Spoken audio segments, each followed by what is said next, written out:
नमस्कार दोस्तों, ज्ञान और समाचार के एक और वीडियो में आपका स्वागत है। मेरा नाम है अनंत सिंह। तो दोस्तों, पहली बार ऐसा हुआ जब G20 के मंच पर देश का नाम इंडिया नहीं बल्कि भारत लिखा गया। इससे पहले G20 या ऐसे जितने भी अंतर्राष्ट्रीय समिट होते थे, उनमें देश के लिए इंडिया नाम का इस्तेमाल होता था। पिछले साल इंडोनेशिया में बाली में जब प्रधानमंत्री मोदी G20 के समिट में शामिल हुए थे, तब उनके सामने इंडिया ही लिखा गया था।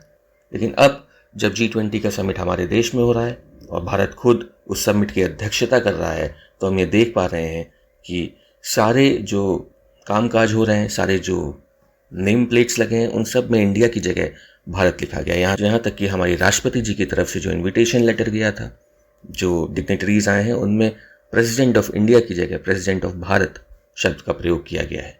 तो इसलिए भारत इस G20 समिट की अध्यक्षता भारत के उस नाम से कर रहा है जो किसी अंग्रेज ने हमें नहीं दिया था, बल्कि हम अपने मूल नाम और अपने मूल पहचान से इस समिट में हिस्सा ले रहे हैं। तो भारत डेफिनेटली हमारा ऐतिहासिक नाम है, हमारा एंशिएंट नाम है। ये भारत का एक्चुअल नाम था। बाद में जब ब्रिटिशर्स आए, वेस्टर्न कंट्रीज के लोग आना शुरू किए, तो उन्होंने भारत को इंडिया नाम दे दिया था। तो खैर, हमें पर्सनली किसी भी चीज़ से इससे कोई प्रॉब्लम नहीं है, क्योंकि हमारे संविधान में साफ साफ लिखा है कि भारत दैट इज़ इंडिया या इंडिया दैट इज़ भारत। तो इंडिया और भारत ये दोनों नाम इंटरचेंजेबली यूज़ किए जा सकते हैं। हमारा देश इंडिया भी कहलाता है, हमारा देश भारत भी कहलाता है। तो आपकी मर्जी, अगर आप इंडिया यूज़ करना चाहें इंडिया यूज़ करें, आप भारत यूज़ करना चाहें भारत यूज़ करें। काफ़ी कंट्रोवर्सी भी इसमें हो रही है, लेकिन मेरे हिसाब से इसमें कोई कंट्रोवर्सी होना नहीं चाहिए, क्योंकि हमारे संविधान ने हमें आज़ादी दी है कि हम दोनों ही नाम से अपने देश को संबोधित कर सकते हैं। और इस बात में भी कोई दो राय नहीं है कि इंडिया नाम हमें वेस्टर्न कंट्रीज ब्रिटिशर्स ने दिया था, और भारत नाम हमारा एंशिएंट नाम है, हमारा ऐतिहासिक नाम है, जो हमारे पूर्वजों की तरफ से हमारे देश को मिला था। तो इसलिए अगर हम भारत नाम का इस्तेमाल करना चाहते हैं, इंडिया इस तरह से अपने कल्चरल इन्फ्लुएंस को दुनिया में और ज़्यादा स्प्रेड करना चाहता है, तो मुझे नहीं लगता इसमें कोई बुराई होनी चाहिए। इसके अलावा हमने ये भी देखा कि भारत का नमस्कार अब एक ग्लोबल साइन हो गया है, जहां भारत ने दुनिया के बड़े बड़े नेताओं और प्रतिनिधियों को हेलो छोड़कर नमस्ते करना सिखा दिया है। दोस्तों, ये भी देखा जा रहा है कि भारत ने दुनिया के बड़े बड़े नेताओं और प्रतिनिधियों को हेलो छोड़कर अब नमस्ते करना भी सिखा दिया है। शनिवार सुबह जब प्रधानमंत्री मोदी ने G20 के राष्ट्र अध्यक्षों और बाकी प्रतिनिधियों का स्वागत किया, तब ये मेहमान हेलो नहीं बल्कि नमस्ते भारत कह रहे थे।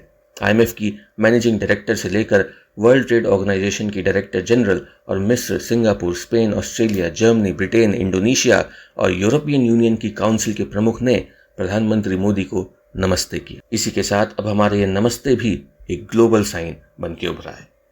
इसके अलावा एक और बहुत ही रोचक डेवलपमेंट हुआ G20 के इस पहले दिन की समिट में, जिसमें भारत मध्य पूर्व यूरोप कनेक्टिविटी कॉरिडोर के बारे में बात हुई।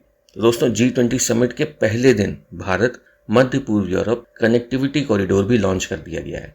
इस लॉन्च इवेंट के दौरान प्रधानमंत्री नरेंद्र मोदी, अमेरिकी राष्ट्रपति जो बाइडेन, सऊदी अरब के क्राउन प्रिंस मोहम्मद बिन सलमान, इटली के प्रधानमंत्री जॉर्जिया मेलोनी और अन्य नेता मौजूद रहे। इंफ्रा डील से शिपिंग समय और लागत कम हो जाएगी, जिससे व्यापार सस्ता और तेज हो जाएगा। इसे चीन की बेल्ट एंड रोड परियोजना के विकल्प के रूप में पेश किया जा रहा है, जिसने पाकिस्तान, केनिया, ज़मीबिया, लाओस और मंगोलिया जैसे कई विकासशील देशों को भारी कर्ज में डुबो दिया है।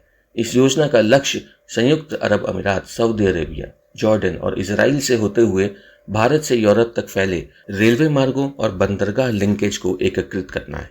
रेल लिंक से भारत और यूरोप के बीच व्यापार लगभग 40% तक तेज हो जाएगा।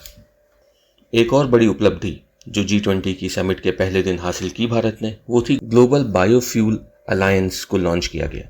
दोस्तों, हम सब जानते हैं कि भारत ये वो देश है जिसने इंटरनेशनल सोलर अलायंस लॉन्च किया था फ्रांस के साथ मिलकर, जिसमें 150 से ज़्यादा देश इस समय उसके मेंबर्स हैं।